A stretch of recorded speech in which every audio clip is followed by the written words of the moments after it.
I'm Melanie Thongs, and I'm the coordinator for the creative writing programs at University of Idaho. And it is my pleasure tonight to welcome you to tonight's reading by Vaye Watkins. She's our first distinguished visiting writer this year.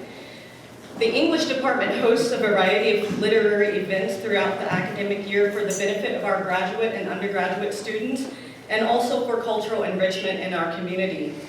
So please check our creative writing website and our Facebook page often for more information on upcoming events by visiting writers, faculty members, and students.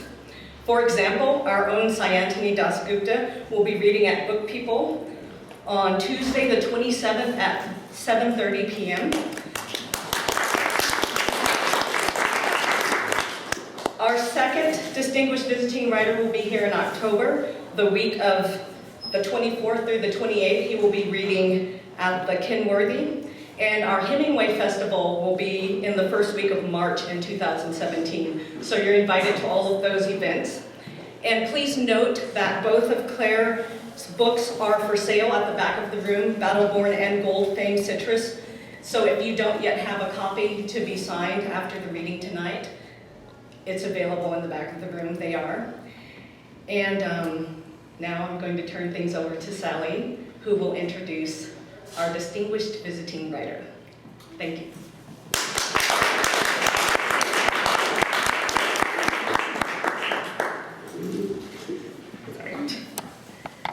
Claire is the winner of the Story Prize and numerous other awards for her collection of short stories, Battleborn. She's also a Guggenheim Fellow, was named one of the National Book Foundation's 5 Under 35, and is on the faculty at the Helen Zell Writers Program at the University of Michigan. Her most recent book, the novel Gold Fame Citrus, was published last fall to great acclaim. In this introduction, I would also like to tell you about our master fiction class over the past few days with Claire. She arrived with energy and a vision of a generative class that is not the typical workshop. She's inspired us. She's helped us take materials, rip them apart, and put them back together into a form that's new and beautiful. It was re-energizing. And I think for some of us, we won't be able to unlearn this alternative to a workshop. Thank you, Claire, for bringing your good energy to us. I'd like to introduce Vaye Watkins.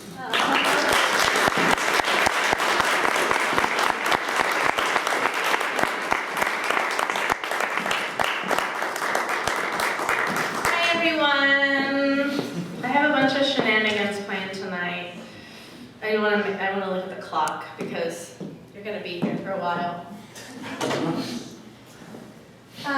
First thing I have is a participation award for one of my students. He's a reticent fellow, but he's always there with the camera. Our AV, volunteer AV guy, Jason. I want to present you with this slightly used folder from the University of Michigan's language and something department, and a gift inside. Jason, everybody. So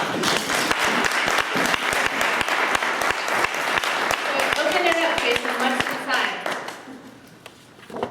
A piece of paper. What's on it? Nothing. A blank piece of paper, everyone. Because Jason got mad at me for tearing out paper in his binder. Oh, yeah, it was 2 sheets though. Well, I used one, and I gave you one back. As a gift. I'm looking for my notes, because if I start, last time I improvised or extemporaneized anything, I was in a job interview for the University of Maine, a job I really wanted. I wanted to live out on a lobster boat and write and be like the female Annie Proulx. That was just a retrogressive, heteronormative joke about Annie Proulx. Anyway, I was in this job interview for the University of Maine, and I hovered out of my body, and I found myself saying, no poem ever saved a Jew from the ovens, which is not what you want to find yourself saying at a job interview when the question was about ebooks. And I was trying to quote W.H. Auden and so on, and talk about art and urgency, but I was scared and new, and I was wearing a a suit from Filene's basement, so it just came out as "No poem ever saved a Jew from the ovens." So, I have a plan here. I won't make that mistake again. Thanks for coming here. It says, say thank you. Thank you for coming here. You all know that there's an art party in this town on Friday.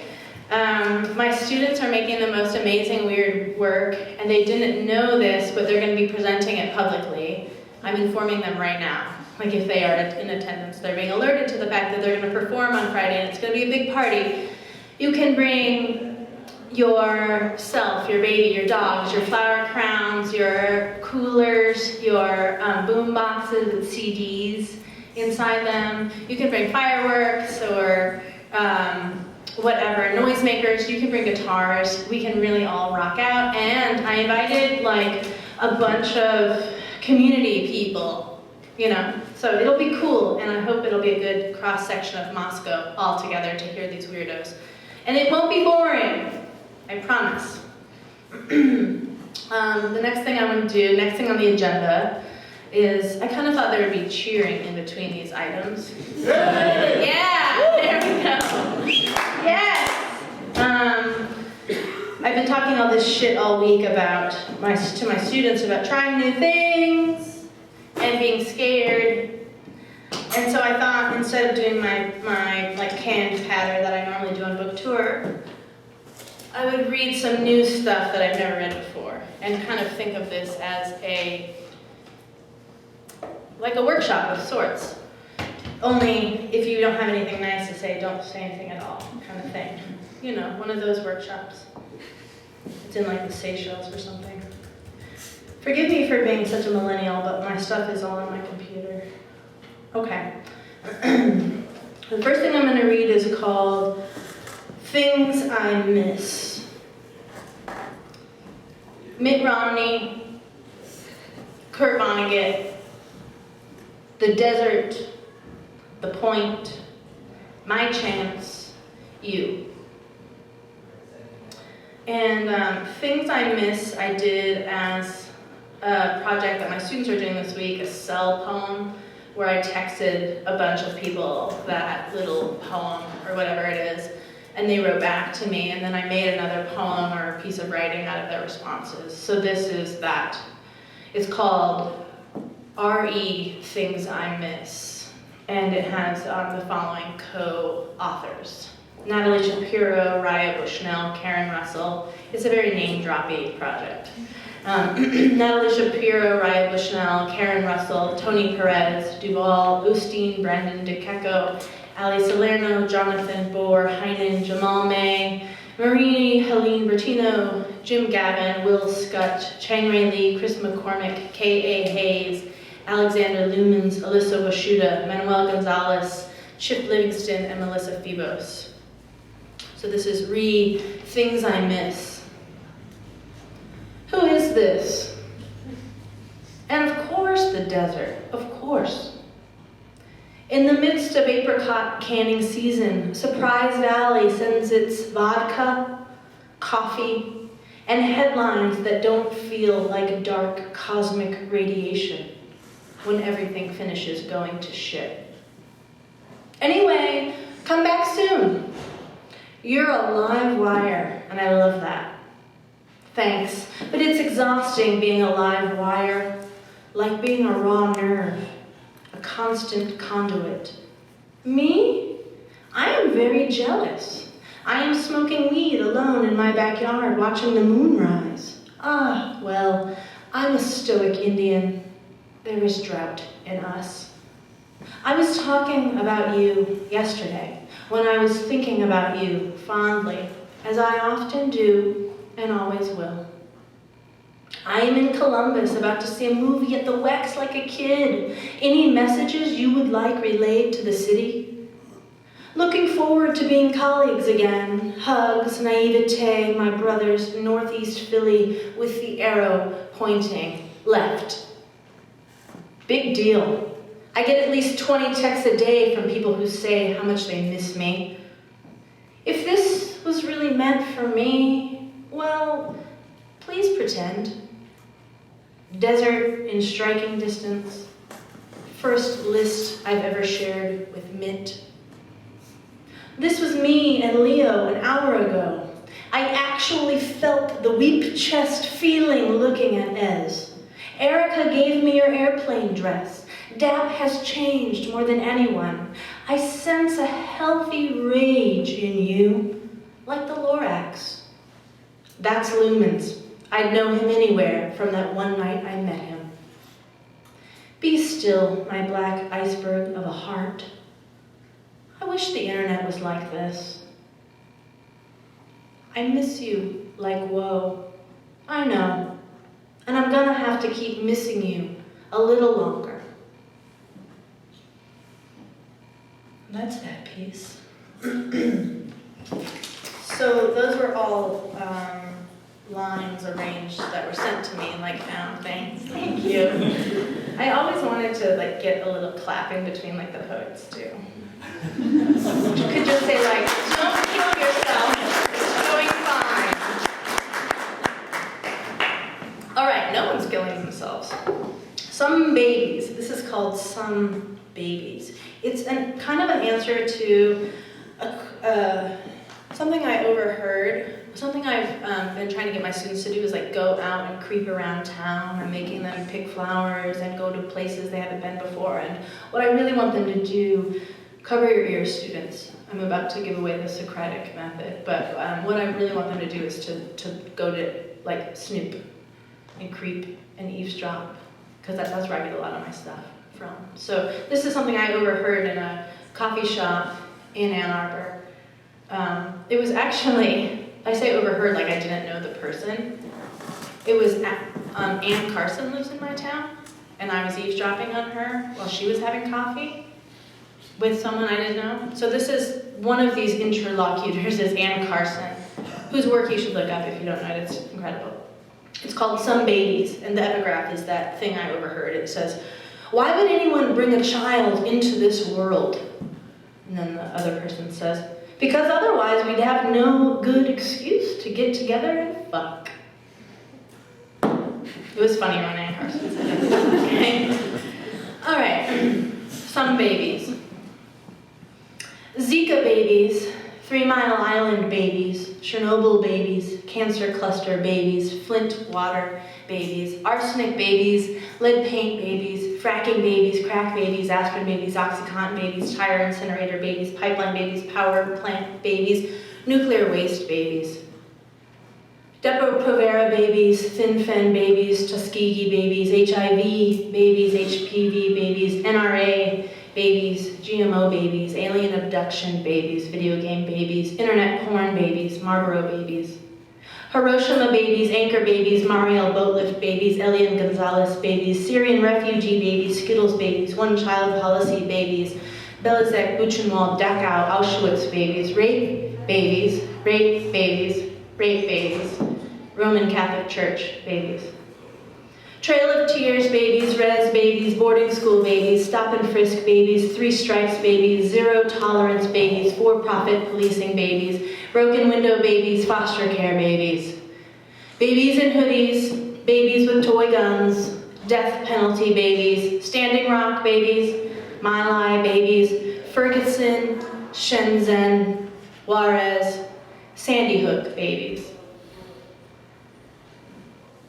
Disco babies, jazz babies, let's get it on babies, ignition remix babies. Can you feel the love tonight from the Lion King soundtrack babies? Georgia O'Keeffe babies, Freddie Mercury babies, Prince babies. Axe body spray babies, muscle car babies, one night stand babies, test tube babies, in vitro babies, surrogate babies, erotica babies. Mars retrograde babies, boobies babies, KY jelly babies, Jake Gyllenhaal and Heath Ledger fucking in Wyoming babies, Idris Elba babies, Serena Williams babies. Quickie babies, afternoon delights, first time babies, accidents, surprises, miracle babies, vasectomy babies, office hours babies, strap-on babies, crotchless panties babies, rape fantasy babies, more cushion for the pushin' babies, blue eyes like glacier or sagerine or brown and wide open babies, Sexy scar babies, dad bod babies, itty bitty titty committee babies, Irish accent babies, cosplay babies. Blackout babies, World Series babies, champagne babies, whiskey babies, tequila niños, gin babies, Mai Tai babies, old-fashioned babies, Jaeger bomb babies, homebrew babies, kombucha babies, boba tea babies. There's just so much more. Prom night babies, wedding night babies, birthday babies, backseat babies, dorm babies, best friend babies, Tinder babies, Wild Things starring Denise Richards and Nev Campbell babies, I'm ovulating babies, counting the calendar babies, watching the moon babies, antibiotics babies, Polvagoli babies, abstinence only babies, virgin births. We're not getting any younger babies, saw you for the first time jogging through our neighborhood babies, camping babies, thunderstorm babies, hurricane babies, road trip babies, roadhead babies, that scene in The Notebook with Ryan Gosling and the rowboat in the rain babies, Song of Solomon babies, Reynaldo Arenas babies, Maggie Nelson babies, Shakespeare babies, Freud babies, Derrida babies, Ryan Reynolds babies, Dallas Cowboys cheerleaders babies, Jon Stewart babies, The Boss, Bruce Springsteen babies, Oh Baby babies, clitoris babies, hot yoga babies, ganja babies, bad jokes babies, bald head babies, new mustache babies, March Madness babies, chicken wing babies, makes me laugh babies. I'm sorry babies. Please let me in babies. Please take me back babies, makeup sex babies, boys to men's, I'll make love to you on repeat babies, ecstasy, foot massage babies, oysters babies, Viagra babies, protest babies, singer-songwriter babies. The Discovery Channel presents Planet Earth, episode number 9, freshwater babies. Poetry babies, baseball babies, lap swim at the Y babies, dick pic babies, 8 inches babies, fireplace babies, professional wrestling babies, health insurance babies, why not babies, Ari Shapiro's voice in the morning babies, high heel babies, pencil skirt babies, whip and bondage babies, love triangle babies, homesick babies, dreaming babies, and James Dean.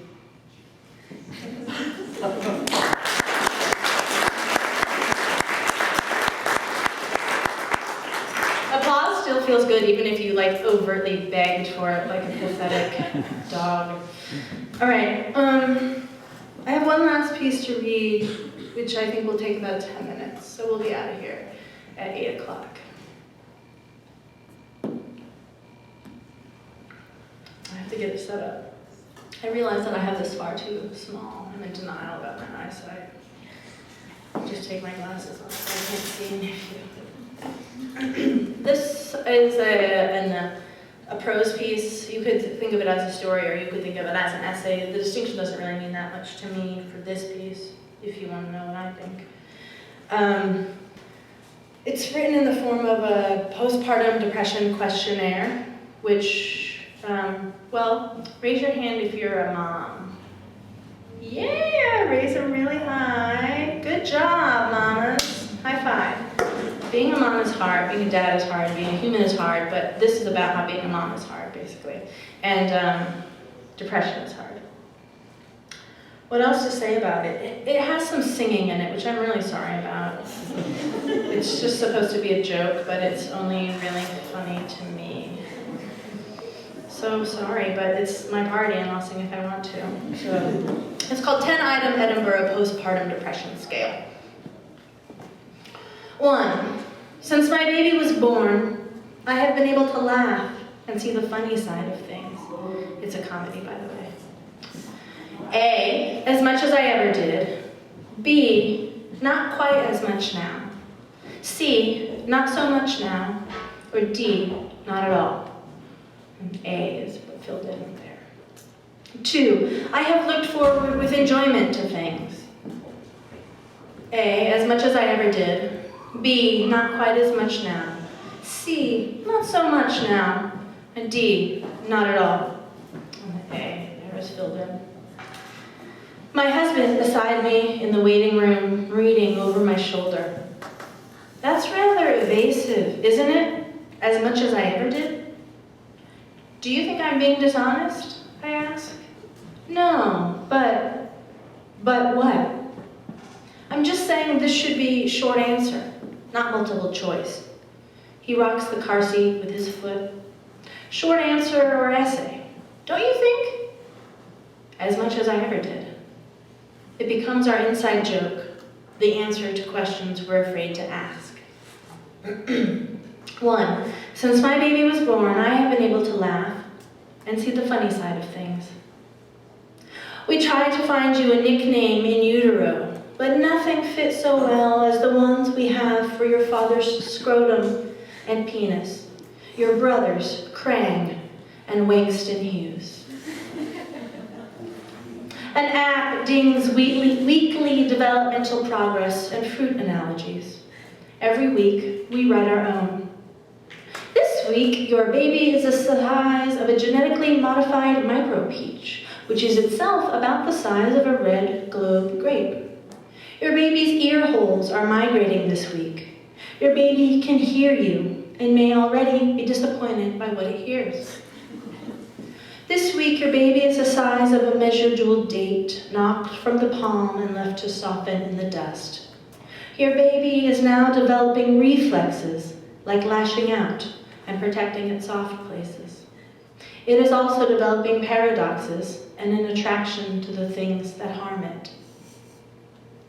This week, your baby is the size of a navel orange, spiked with cloves and hung by a light blue ribbon on the doorknob of a friend's guest bathroom.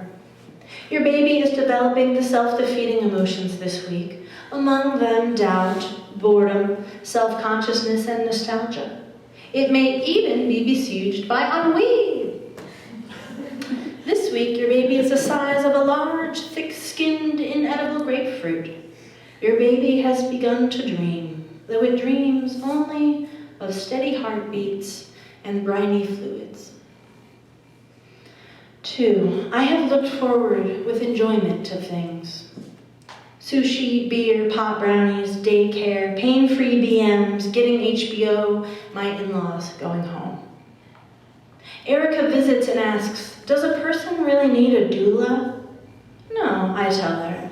Not if you have an older woman in your life who is helpful, trusted, up-to-date on the latest evidence-based best practices, and shares your birth politics. Someone who is non-judgmental, won't project her insecurities onto you, is respectful of your boundaries and your beliefs and those of your spouse, carries no emotional baggage or unresolved tensions, no submerged resentment, no open wounds, no hovering, no neglect, no library of backhanded compliments, no bequeathed body image issues, no treadmill of jealousy and ingratitude, no debt of apology, no, I'm sorry you feel that way, I'm sorry you misunderstood me, no, beauty must suffer, no, don't eat with your eyes, no, I cut the ends off the roast because you did. I did it to fit the pan. So basically, Erica says, it's $750 for the mother you wish you had. 3, I have felt scared or panicky for no good reason. There are little moths drifting, twitchy through our apartment, sprinkling their moth dust everywhere. I cannot find what they are eating. I brace myself each time I take a towel or a pillowcase from the linen closet. Our baby is born runty and jaundiced. We wrap her in a hot, stiff, so-called blanket of LEDs to get her levels right. She's at 12, they tell us, without saying whether the goal is 15 or 0 or 100, not knowing whether we are trying to bring them up or bring them down. I don't know which way to pray, your dad says. Little glowworm baby, spooky blue light-up baby in the bassinet, hugged by this machine instead of us, a gnarly, intestine-looking tube coming out the bottom. Jaundiced and skinny, though neither of us is. Failure to thrive, the diagnosis. In the car, we agree that a ridiculously lofty standard. Excuse me. My goodness. graduate students have been making me smoke cigarettes. We agree that a lofty standard.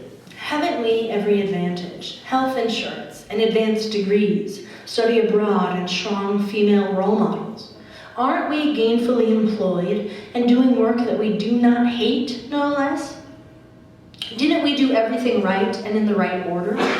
And yet, can either of us say that we are truly thriving?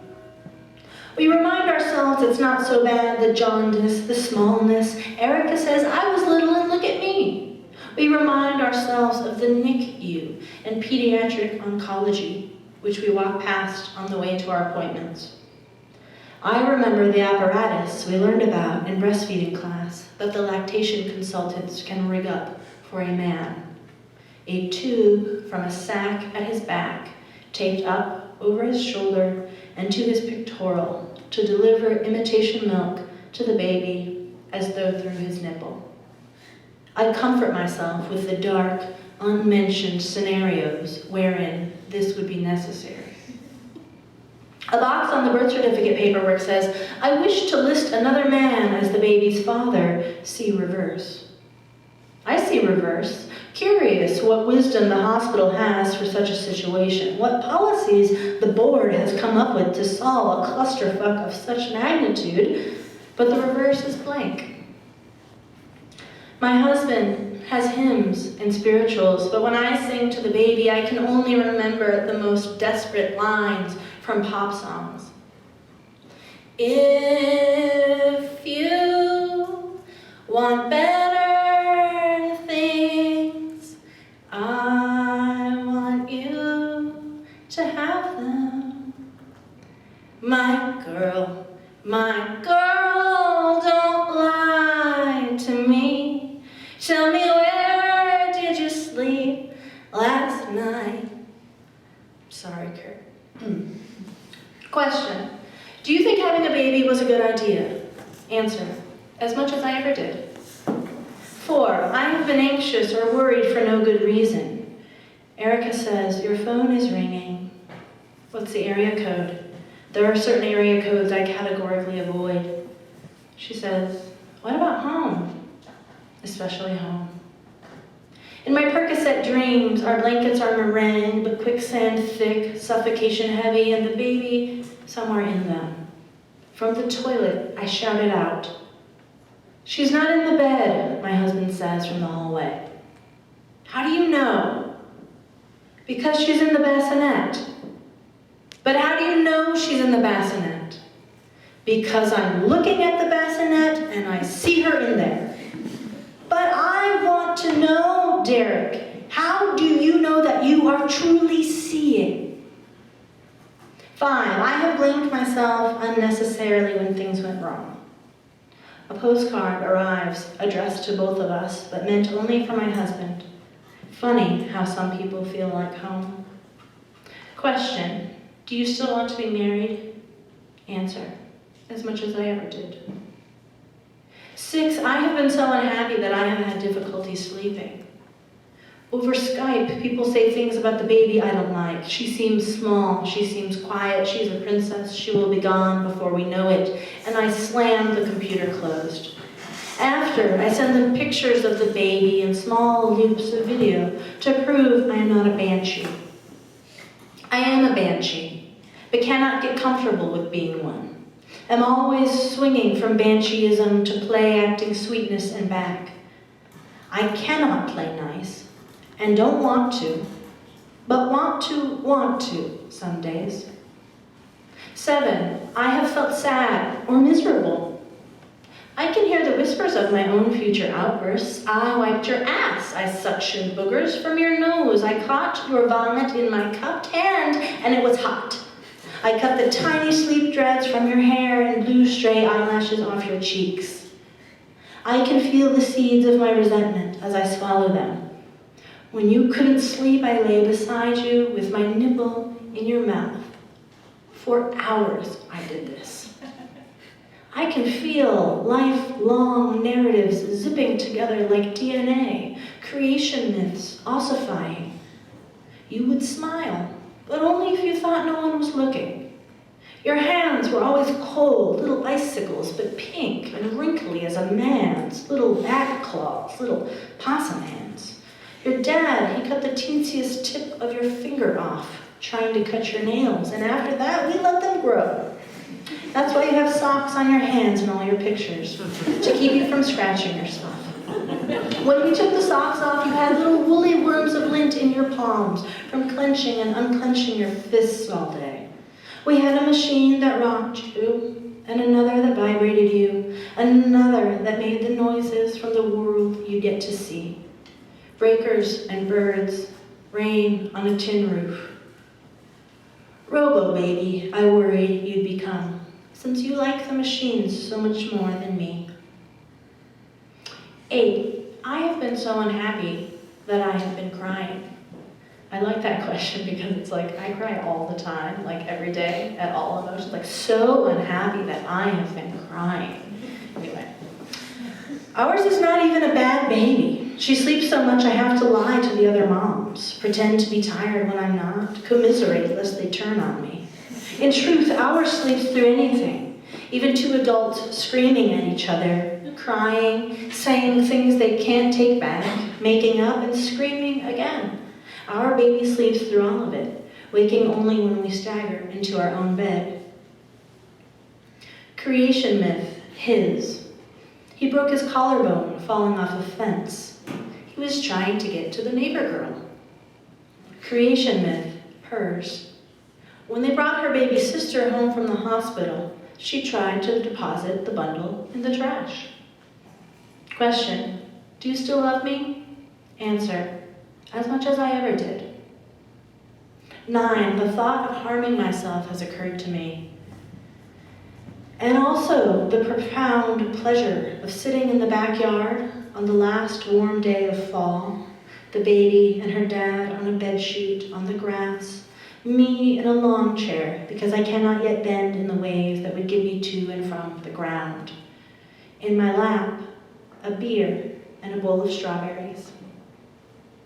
Question, do you appreciate being alive? Answer, as much as I ever did. This is the last one, and then we'll say goodnight. 10, things have been too much for me. So that's like, get your clapping hands ready, you know. Things have been too much for me.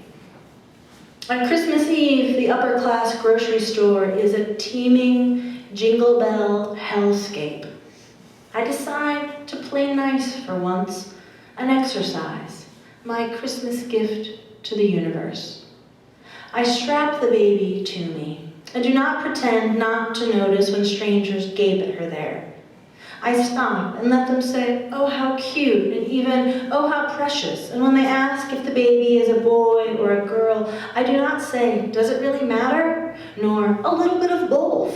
Nor, you know, I'm not sure. How do I check? And when they ask how old, I do not say 2,880 hours. Nor, a lady never tells. Instead, I round up and I say, 4 months today. I wag the baby's hand and make the baby say hi and bye-bye.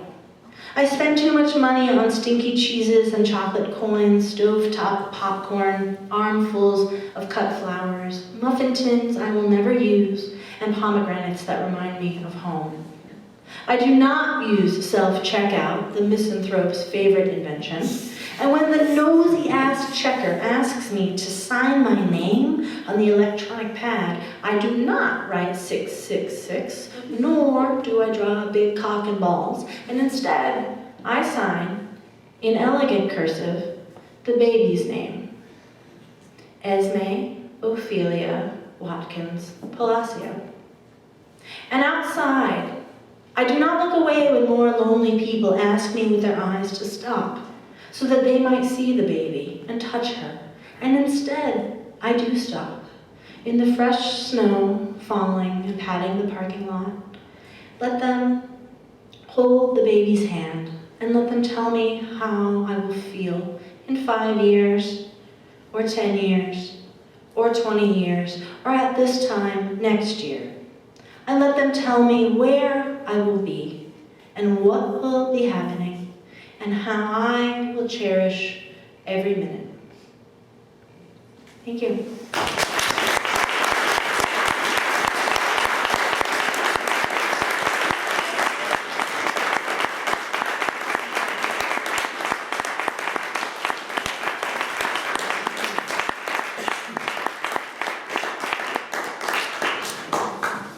Questions? No. Are you crazy? I promised my therapist I would not stand up here and needily wait for questions. So if someone doesn't ask a question, 5, 4, 3. What's your favorite color? My favorite color is pink, probably, apparently. My publisher, watch me make this into a relevant fucking anecdote and blow your mind, like a professional. A publishing anecdote is that my publisher asked my permission to use pink on my cover. And I said, fuck yeah. I'm confident in my femininity, put pink on my cover.